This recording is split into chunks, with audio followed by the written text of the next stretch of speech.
robot, come!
So awesome. I just got this Johnny Sokko's giant robot, or giant robo, from the 60s, late 60s. And I never knew it came in a box. I thought it had always come in a bag. I've never seen the box before. And on the very same day, I also have this I'm unwrapping.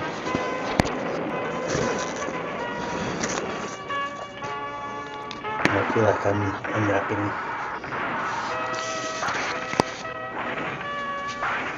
See that? The Bride of Giant Robo, because this is a bootleg. It is even more rare. I'm gonna have to bite this. There you go. This is Calamity. And bootleg ordered from somebody in Sweden. And she's just a little bit, I say she, because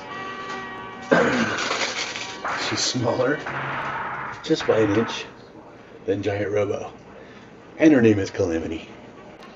Alright, I was hoping the big guy would come out of this box like he does in the, when he's flying out of his station, but that was not to be. But anyway, here's a better look at the box.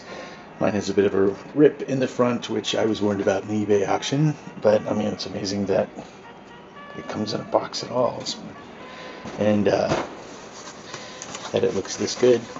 I was mistaken, I was talking about the series when I said it was from the 60s. I don't know when the toy is from. I think the toy is probably from, the 90s. I think that's when I started seeing it around, and Wacko in various places, and I never bought it. And I think it was generally just about $100 at Wacko then, but now it is quite a bit more than that. I got mine, I think, around $200, including shipping. And Calamity, strangely, was slightly less, and there they are together. Calamity is also known as Cleopat, and I believe that this robot, the one in front, was in only one episode in which rival nation to Japan decided that they wanted their own giant robot, which then of course got taken over by the evil Gargoyle and then became an enemy to the giant robot. The giant robot, he looks like he's complaining here, is just about an inch taller, maybe not even quite, than Calamity. And Calamity is a bootleg, as I've mentioned. So obviously Calamity is not the exact replica, as I thought maybe she would be, of the giant robot, just painted differently.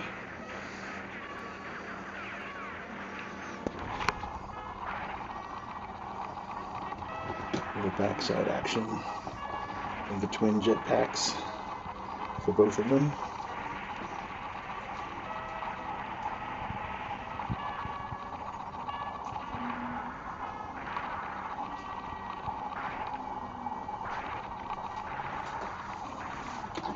And I almost forgot